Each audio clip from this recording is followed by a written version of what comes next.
বিশেষ খবর। প্রধানমন্ত্রী নরেন্দ্র মোদী বলেছেন, কেন্দ্রীয় সরকার পশ্চিমবঙ্গের উন্নয়নের জন্য যথাসাধ্য ব্যবস্থা নিয়েছে। গতকাল তিনি শিলিগুড়িতে 4,500 কোটি টাকা বিনিয়োগে বিভিন্ন প্রকল্পের উদ্বোধন ও ভিত্তিপ্রস্তর স্থাপন করেন। কলকাতা হাইকোর্টের অনুমোদন পাওয়ায় বিজেপি আজ সন্দেশখালীর কাছে ন্যাজাটে সভা করছে। ব্রিগেডে তৃণমূল কংগ্রেসের জনগর্জন সভায় যোগ দিতে সকাল থেকেই জনস্রোত শুরু হয়েছে। এসএসসি নিয়োগ জটিলতার সমাধান খুঁজতে আগামীকাল নবম দশমের চাকরি প্রার্থীদের সঙ্গে বৈঠক করবেন রাজ্যের শিক্ষামন্ত্রী ব্রাত্য বসু। এই প্রথম রামনবমীতে ছুটি ঘোষণা করল রাজ্য সরকার। মোহনবাগান সুপার জায়ান্ট এবং ইস্টবেঙ্গল আজ যুব ভারতী ক্রীড়াঙ্গনে আইএসএল ফুটবলের ফিরতি ম্যাচে মুখোমুখি হবে। আসছে বিস্তারিত খবরে। প্রধানমন্ত্রী নরেন্দ্র মোদী বলেছেন, কেন্দ্রীয় সরকার পশ্চিমবঙ্গের উন্নয়নের জন্য যথাসাধ্য ব্যবস্থা নিয়েছে। গতকাল শিলিগুড়িতে বিকশিত ভারত বিকশিত পশ্চিমবঙ্গ কর্মসূচিতে অংশগ্রহণ করে তিনি মোট 4,500 কোটি টাকা বিনিয়োগে বিভিন্ন প্রকল্পের উদ্বোধন ও ভিত্তিপ্রস্তর স্থাপন করেন। প্রধানমন্ত্রী অভিযোগ করেছেন, রাজ্যের শাসক দল 100 দিনের কাজে 25 লক্ষ ভুয়ো জব কার্ড তৈরি করে টাকা আত্মসাৎ করেছে। তিনি আশ্বস্ত করে বলেন, এনডিএ সরকার গরিব মানুষের উন্নয়নের জন্য বদ্ধপরিকর। শ্রী মোদী এও বলেন, স্বাধীনতার পর দীর্ঘদিন ধরে উত্তর পূর্ব ভারতের উন্নয়নে নজর দেওয়া হয়নি। 2014 আগে পশ্চিমবঙ্গে যেখানে রেলের উন্নয়নে বরাদ্দ ছিল 4,000 কোটি টাকা, এনডিএ সরকারের আমলে তা বেড়ে হয়েছে 14,000 কোটি টাকা। नॉर्थ बंगाल में ट्रेनों की रफ्तार वैसी ही बढ़ाने का है जैसे पूरे देश में बढ़ाई जा रही है। अब तो नॉर्थ बंगाल से बांग्लादेश के लिए भी रेल कनेक्टिविटी शुरू हो गई है। न्यू जलपाईगुड़ी से ढाका छावनी तक मिताली एक्सप्रेस चल रही है। बांग्लादेश की सरकार के साथ मिलकर हम राधिकापुर स्टेशन तक कनेक्टिविटी बढ़ा रहे हैं। इस नेटवर्क के मजबूत होने से दोनों देशों की अर्थव्यवस्था और क्षेत्र में पर्यटन को खूब बढ़ावा मिलेगा। তিনি বলেন, প্রথমে বামফ্রন্ট সরকার এবং বর্তমানে তৃণমূল কংগ্রেস সরকারও উত্তরবঙ্গের সমস্যাগুলিকে উপেক্ষা করেছে। প্রধানমন্ত্রী জানান, কেন্দ্রীয় সরকার উত্তরবঙ্গের ছোট চা বাগানগুলির উন্নয়নে উদ্যোগ নিয়েছে। 40,000 ছোট চা বাগানের উন্নয়ন করা সরকারের মূল লক্ষ্য।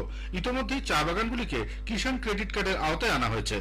साथियों, भाजपा के पास नॉर्थ बंगाल के विकास के लिए एक स्पष्ट रोड मैप है। हम यहाँ टी, टूरिज्म और टिम्बर से इससे जुड़े व्यवसाय को बढ़ावा देने में जुटे हैं। इसके लिए यहाँ जरूरी सुविधाओं का निर्माण किया जा रहा है। भाजपा ने, एनडीए ने छोटे टी ग्रोवर्स को किसान क्रेडिट कार्ड की सुविधा से जोड़ा। এছাড়া প্রধানমন্ত্রী ফসল বীমা যোজনা, সেচের সুবিধার জন্য আর্থিক সাহায্য এবং চা বাগানে কর্মরত শ্রমিকদের আর্থিক অনুদান যাতে সরাসরি তাদের ব্যাংক অ্যাকাউন্টে পৌঁছয় সে ব্যবস্থা করা হয়েছে। পাশাপাশি উত্তরবঙ্গের চা, কাঠ এবং পর্যটন ব্যবসার উন্নতিতে জরুরি পরিকাঠামো গড়ে তোলা হচ্ছে। দরিদ্রদের জন্য যেসব পদক্ষেপ নেওয়া হচ্ছে, দেশের পরিবারতান্ত্রিক রাজনৈতিক দলগুলি তা পছন্দ করে না। তারা শুধুমাত্র ক্ষমতার জন্য এবং নিজের পরিবারকে ক্ষমতার শীর্ষে রাখতে রাজনীতিতে আসে। ইন্ডি জোটও একই কাজ করে থাকে বলে প্রধানমন্ত্রী দাবি করেন। সন্দেশখালীর ঘটনা নিয়ে তিনি তৃণমূল কংগ্রেস এবং ইন্ডি জোটের তীব্র সমালোচনা করেন। শ্রী মোদী বলেন, সরকার যেখানে রান্নার গ্যাসের দাম 100 টাকা কমিয়েছে, সেখানে তৃণমূল কংগ্রেস সরকার 14 লক্ষ মহিলাকে উজ্জ্বলা যোজনার রান্নার গ্যাসের সুবিধা থেকে বঞ্চিত করেছে। এনডিএ সরকার যেখানে মানুষের জন্য বিনামূল্যে রেশনের ব্যবস্থা করেছে, তৃণমূল কংগ্রেস সরকারের মন্ত্রীরা সেখানে সেই রেশন নিয়ে নিজেদের পকেট ভরিয়েছে বলেও মন্তব্য করেন প্রধানমন্ত্রী। কলকাতা হাইকোর্ট আজ সন্দেশখালীতে বিরোধী দলনেতা শুভেন্দু অধিকারী সভার অনুমতি দিয়েছে। ন্যাজাটের দক্ষিণ আকরাতলায় সকাল 10টা থেকে বিকেল 5টার মধ্যে ওই সভা করা যেতে পারে বলে কোর্টের রায় জানানো হয়। তৃণমূল কংগ্রেসের ডাকা জনগর্জন সমাবেশে যোগ দিতে গতকাল রাত থেকেই শহর কলকাতায় প্রচুর মানুষ ঢুকতে শুরু করেছেন। আজ ভোরে লঞ্চ, লরি, বাস বোঝাই করে লোকজন আসতে দেখা যায়। সমাবেশ শুরু সকাল 11টায়। তৃণমূল কংগ্রেস আজকে সভা থেকেই তাদের প্রার্থী তালিকা প্রকাশ করতে পারে বলে মনে করা হচ্ছে। ব্রিগেডের সভায় নিরাপত্তার দায়িত্বে থাকছে 4,000 পুলিশ। মূল সভাস্থলটিকে 56টি সেক্টরে ভাগ করা হয়েছে। ব্রিগেডে জনসভার উপর নজর রাখতে আশপাশের উঁচু বাড়ি থেকে দূরবীন ও ক্লোজ সার্কিট ক্যামেরার মাধ্যমে নজরদারি চালানো হচ্ছে। থাকছে ড্রোনের ব্যবস্থাও। যান চলাচল অক্ষুণ্ণ রাখতে পুলিশ কর্মীরা সকাল থেকে রাস্তায়। মাঠে মোট 3টি মঞ্চ প্রস্তুত করা হয়েছে। মূল মঞ্চের বাঁদিকে এবং ডান দিকে 2টি ছোট মঞ্চ থাকবে। মূল মঞ্চের সামনে একটি 340 ফুটের র্যাম্প থাকছে। ওই র্যাম্পটিকে থাকছে বিশেষ নিরাপত্তা ব্যবস্থা।